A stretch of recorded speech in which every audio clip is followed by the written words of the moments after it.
Tinanghali siya ng gising, masakit ang buong katawan niya nang bumangon. Naghilamos at nagmugmog muna siya bago lumabas ng silid. Tahimik ang buong paligid, walang kahit anong ingay siyang narinig. Nang tingnan niya ang orasan sa wall, 10 AM in the morning na pala. Nasa school na ang mga bata, at bumalik na rin sa Baguio sina Boboy at Joel. Wala naman sa silid si tatay nang silipin niya ito sa silid. Saan kaya sila? Si Arman saan kaya ito? Hindi kaya pumunta sa store nila? I don't want that. Kaagad iyon tinanggihan ni Arman ang kapeng pinatimpla niya. Ha, pero ito po yung kape na hiningi niyo sir. I know, but I said, I don't want black. Seryosong sabi niya dito. Sorry po sir, palitan ko na lang po. Pakumbaba nito sa among lalaki. No need. Next time kasi sumunod sa gusto ko. Mainit niyang ulong sabi dito. Bakit? Anong nangyari dito, at nagtaas ka ng boses? Si Doris. Doris, nagkamali po ako ng timpla ng kape, kaya nagalit si sir. Umiiyak na sumbong sa kanya ni Manang. Totoo ba iyon? Tanong niya kay Arman nang tingnan ito. Yes, I told her, I don't want black coffee. But what did she do? Sorry, po talaga Doris. Paghingi nito ng paumanhin, tumango naman siya kay Manang. Sige po Manang, balik na po kayo sa kusina, dalhin niyo na rin itong kape. Sabi niya rito, kaagad naman itong sumunod sa kanya. Nang mawala ito, saka pa niya hinarap si Arman. Bakit ganoon naman ang trato mo sa katulong? Hindi ba pwede tao lang at nagkamali rin? Sabi niya dito. I'm sorry, I'm just hot-headed right now. Ano? Yes, you know why ha? Bakit ba? Nakapamaywang niyang tanong dito. Dahil sa assistant mong lalaki. Bakit hindi mo sinabi sa akin, na lalaki ang assistant na kinuha mo? Pabulol nitong salita. Ay iyon ba? Dahil magaling siya, at kilala ko na siya. Sabi niya. Fire him. Walang pag-alinlangan sabi nito sa kanya, na kinabigla niya naman. Ano? Bakit? I don't want him to be your assistant. Find a woman. Marami dyan. If you want hanapan kita. Basta tanggalin mo siya. I don't trust him. Buong boses nito nang sabi sa kanya. Pero, tumunog ang mesa ng hampasin ito ni Arman. Napatayo naman siya sa gulat. No, that's my final decision, woman. Iniwan siyang natamimi, at nang lalambot ang mga tuhod na umupo sa upuan. Doris, salamat sa perang binigay mo ha. Mapapagamot na namin si Jinky. Agad naman siyang napalingon kay Kuya Leo. Tuwang-tuwa ito sa perang natanggap, sa pag-aakalang sa kanya galing. Pera, ulit niya. Oo, sinabi sa akin ni Isabel kanina, na inabotan raw siya ni Arman ng 200k pesos, para roon sa pagpagamot ni Jinky. Salamat talaga kay Arman bunso. Hulog siya ng langit. Tumango lang siya dito. Wala iyon. Lumakad na kayo, at ipagamot niyo na ang pamangkin ko. Sabi niya naman. Paano nalaman ni Arman ang problema nila? Wala naman siyang natandaang sinabi niya dito. Oo bunso, alis na kami, hinintay ko lang si Isabel. Masiglang sabi nito sa kanya. Okay, maiwan muna kita dito. Sabi niyang nakangiti sa kapatid. Kita niya ang kasiglahan nito sa mukha. Kahapon lang problemado ito, pero ngayon abot tay nga ang ngiti. Sige, sige. Iniwan niya na ito at hinanap si Arman. Hindi niya ito nakita sa labas. Kaya naman naisipan niyang pumasok sa kanyang silid, baka naroon lang ito. Hindi nga siya nagkamali, naroon nga sa balcony na amoy niyang usok sigarilyo. Nang maramdaman ang presensya niya, ay saglit itong lumingon sa kanya. Hi, sabi niya, tinapon muna nito ang sigarilyo bago nagsalita. Kanina pa kita hinahanap, dagdag niya pa sa sasabihin. Kahit nakatalikod ito sa kanya ang sexy pa rin tingnan sa likod. Magandang lalaki. Why? Salubong ang mga kilay nitong tanong. Galit ka pa ba sa akin? Why am I angry? Baka lang galit eh. No, sigurado ka. Yes. Okay. Salamat nga pala sa binigay mong pera kay Kuya Leo. Nahihiyang sabi niya rito. Yeah, Isabel approached me earlier. She told me her problem, she needs money for your sick nephew. Ngumiti siya ng mapait, hindi niya akalaing magagawa niya iyon. Nakakahiya sa'yo, sabi niyang hindi makatingin sa lalaki. Lumapit ito sa kanya, at hinawakan siya sa magkabilaang braso. Amoy na amoy niya ang hininga nito. Napatingin naman siya sa mapula nitong labi. Kagabi lang may ginawa ito sa kanya. Kaagad naman siyang nakaramdam ng iba sa katawan, nang maalala iyong nangyari. Hindi pa rin siya makapaniwalang nagpaubaya siya rito. You blush. Why? Wala. Nakita niya ang pagsilay ng ngiti nito ng bahagya. I know why. You remembered something, right? Kaagad naman siyang tumalikod rito. Hindi Kaagad niyang tanggi, sabay kagat sa labi niya. Hinarap siya nito. I miss you, sa malambing na boses. Sandali, huwag muna. Napaatras naman siya, sabay angat sa magkabilaan niyang mga kamay. Hey why? Kasi, pwede, fast muna. Nakita niyang tumawa ito. Are you thinking of having something with you? Nakakalokong sabi nito sa kanya. Masyado namang prangka magsalita ang kumag na ito. Walang preno ang bibig. Ano, di ba iyon naman ang kailangan mo? Napakamot ito sa ulo. Not anymore honey. Hindi lahat ng panahon yun ang kailangan ko. Sometimes I want you to hug me too. Alam mo kasi kulang ako sa pagmamahal. I want to feel that. Pansin niya naman iyon. Hindi kasi nag-work ang unang marriage life nito.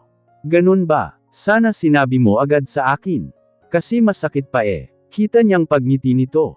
I know. But promise me one thing. Be honest with me Doris. Ayaw kong niluluko ako patalikod. I'm selfish man, when it comes to what I own, I don't want to share. Napalunok siya ng laway, dahil sa seryosong sabi nito sa kanya. Tila nakaramdam siya ng takot. Sa naalala ko Arman, wala tayong relasyon at hanggang ano lang. Hindi siya nito pinatapos. Alam ko, pero hindi ibig sabihin, pwede kang makipagrelasyon sa iba. Hanggat buhay ako hindi ka maaaring magpaligaw kahit sino. Lalo na sa assistant mo. I know he has feelings for you, I can feel it because I'm also a man, Doris. Noon pa man ay malinaw na ang tungkol sa amin ni Gary, na wala siyang maasahan sa akin. Pero sa pagtanggap mo sa kanya dito, parang binigyan mo siya ng pagkakataon na pasukin sa buhay mo. Hindi ko naiisip ang bagay na iyon. Pero isa lang alam ko sa sarili ko, na malabong magustuhan ko siya, parang nakakatanda ko siya, kapatid iyon lang. I don't trust him Doris. Hindi magandang magkasama kayo sa iisang lugar. Oras na may ginawa siyang mali sa'yo. I will really finish him. No matter where he hides, I will find him even to the end of his life. Arman, tinatayuan siya kaagad ng balahibo sa balat sa narinig. You better get him out of here. Ito gamitin mo. I know, kailangan mo rin ito. Inabot sa kanya ang green card nito. Hindi na, nakakahiya na sa'yo. Maliit na bagay. Ako itong nagpapasalamat sa'yo ng malaki, kasi, natigilan ito magsalita sa gustong sabihin. Kasi ano, kunot noong tanong niya rito. Never mind, tanggapin mo yan. Pagpilitan nito ang card na tanggapin niya. Hindi kaya sobra-sobra na mga ibinigay mo sa amin. Baka isipin ng pamilyang mo, ginagatasan na kita ginawang bigasan. It's my money. They don't care how I spend my money. Sa akin lang kasi. Stop. I don't want to hear that. Humugot siya ng malalim na hininga. Salamat Arman, hindi ko alam kung paano kita mababayaran. That's not enough to pay for what I did to you. Anong ibig mong sabihin? Ang tanong niya dito. I mean is, because you saved my life. Akala ko, kung ano na. Maliit na bagay. Nakangiting sabi niya dito. Hinhila siya nito at niyakap. Naramdaman niya rin ang paghalik nito sa kanyang buhok. Linggo walang pasok ang mga bata.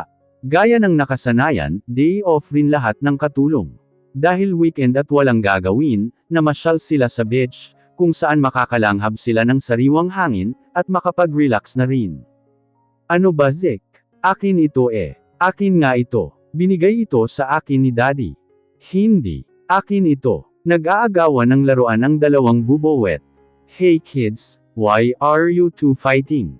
Tumakbong palapit sina Zek at Zion kay Arman. Parihong nagsumbong. Daddy, di ba sa akin mo ito binigay? Tapos itong si Zek inaagaw niya sa akin ang bola. Daddy, hinihiram ko lang naman Nakangusong sabi nito sa ama.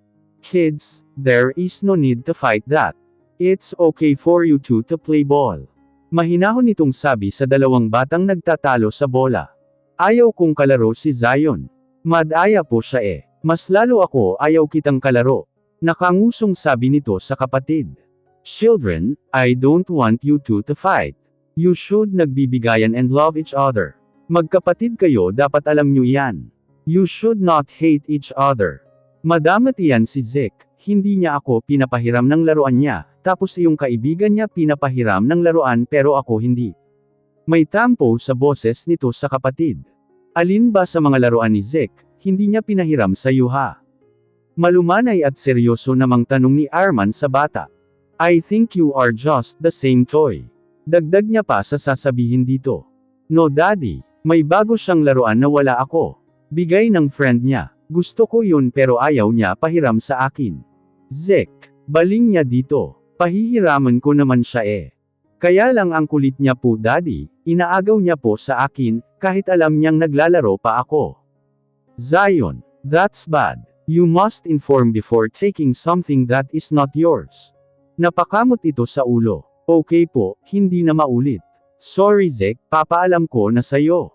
Good son. Sabay gulo niya sa buhok nito. Sorry rin, Zion. Yamakap si Zion dito, at ganun rin ito sa kapatid. Nakaka-touch naman ang dalawang bata. Pero daddy, sabi niyo po dapat ipaalam niyo muna bago kumuha. Pero bakit si mommy ninakawan niyo ng halik sa pisngi? Agad naman nakapamulsa sa ulo si Arman. Oo nga po daddy. Siganda naman ni Zion. You saw it. Do you want me to buy you two Transformers? Sabi niya lang sa dalawang makukulit na bata. Talaga po. Iyong malaki. Yahi. Gusto ko po si Bumblebee. Nabubulol nitong sabi. Ako rin. Masayang sigaw ng dalawang bata. Okay, basta promise nyo sa akin, huwag nyo sabihin kahit kanino ang nakita nyo. Panunuhol niya sa dalawang bata. Opo. At isa po daddy, gusto ka namin maging totoong daddy. Sana po love nyo rin si mommy, para maging happy family tayo. Tago sa pusong sabi ni Zeke sa lalaki. One day children, now let's be happy with what we have now. Malungkot niyang sabi dito. Bakit po, aalis rin ba kayo? Iiwan niyo rin ba kami at si mommy? May iyak na tanong ni Zion sa kanya. Hali kayong dalawa. You know children, there are things we don't expect, and we make mistakes. Mapaglaro ang kapalaran. Hindi po namin kayo maintindihan daddy.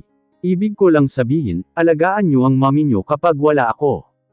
Huwag niyo siya hayaang ligawan ng ibang boy, okay. Tanging nasabi niya sa murang edad. Ang hirap magpaliwanag sa sides niya. Masyado pa itong mga bata, para harapin ang problema. Yes sir, hindi kami papayag ni Zion, liligawan ng ibang boy si mommy, ikaw lang ang gusto naming maging daddy. Agad niya namang niyakap ang mga anak ng buong puso. I love you, mga anak ko. Kayo ang tagapagmana ko. Pabulong niyang sabi sa dalawa. Hi baby, I'm back. Hindi inaasahang panauhing ang dumating sa opisina ni Arman. Kaagad siya nitong hinalikan sa labi, nang hindi agad nakakilos. Namiss mo ba ako? Don't worry, baby nandito na ako palagi sa tabi mo, at handa na akong maging ina ng mga anak mo. I thought I was not getting any younger. It's time for us to build our own family together. Ngayon pa kung kailan may iba nang nagpapatibok sa puso niya. Ngayon pa kung kailan may anak siya sa iba. Kalukuhan. Hinawakan niya ito sa magkabilaang braso, upang ilayo sa kanya ang babae. Isang malamig na reaksyon ang pinakita niya rito. Sana hindi na ito bumalik. Sana panindigan nitong maglaho na lang habang buhay. Why? Hindi ka ba masaya sa pagbabalik ko ha?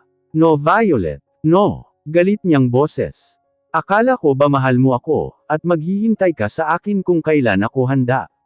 Heto na ako Arman. I'm ready for both of us and love you.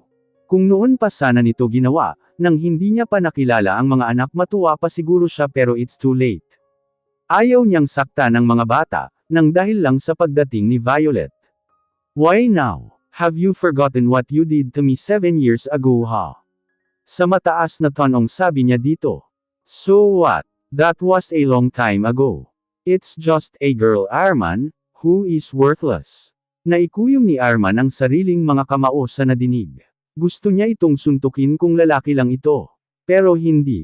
Hindi lang siya basta babae Violet, ina siya ng mga anak ko. Narinig mo ba ang sinabi ko, ina siya ng mga anak ko? Dahil sa kagagawan mo, hindi niya napigil ang sariling sabihin sa babae ang tungkol kay Doris. What? Seriously? Hindi makapaniwalang reaksyon nito. Yes, because of you. Now tell me how I can fix this problem. Saglit lang itong nagulat, at nagkibit-balikat na hinarap siya ni Violet. It's okay, if you have a child with someone else. No problem with me Arman. I will accept the mistake you made. Regarding your children I will accept them, but the mother of your children. No, I'm still your wife and you're still mine. Diretsahang sabi nito sa kanya. Biglang sumakit ang ulo niya, sa pagdating ng babae. You still have the guts to say that. Now it's easy for you to say. Because you are not in my situation Violet. You don't know what I went through for 7 years. My conscience did not silence me after. Sambit niya dito. Masama ang loob sa babae. Kung umasta ito parang walang nagawang malaking kasalanan sa kanya. Accept the annulment and let's get it over with. After what happened I want to remove my name from you. There is no hope that we were happy after what happened. I lost my love for you after all. Let's finish now. Dagdag niya pa sasabihin sa babae. Hindi ito agad nakasagot sa mga sinasabi niya dito. Siguro panahon na para tapusin ang dapat tapusin. No, hindi ako papayag kahit anong gawin mo, hindi ako makipaghiwalay sa iyo Arman. Please, patawarin mo ako kung nasaktan kita. Mahal kita Arman. Sabi mo sa akin maghihintay ka sa akin kung kailan ako handang mahalin ka.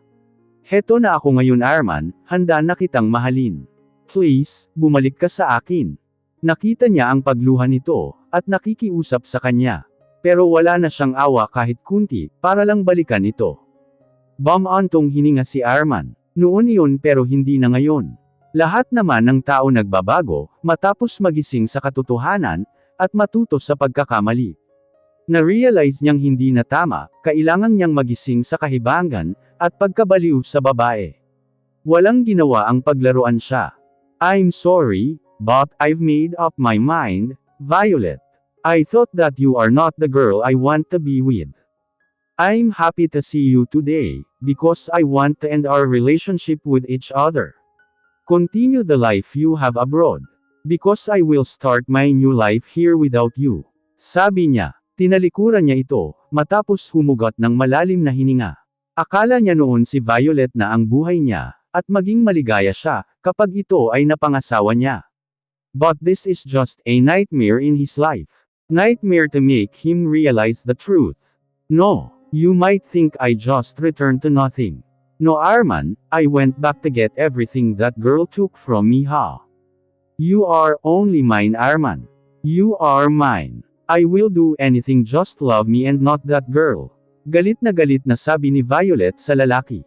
Hindi naman nakapagpigil si Arman at hinawakan niya ito sa baba, at pinisil ng mariin.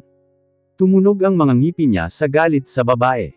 You are going crazy. Can you hear yourself Woman. It's all your fault. Aren't you the cause of all this? Why is this happening to us? Why don't you just disappear from my life? I don't care about you from now on, you're free. Whether you agree or not, I will still do what I want, you will not dictate my life. Seryosong sabi niya sa babae. Nakita niya ang takot nito sa mga mata.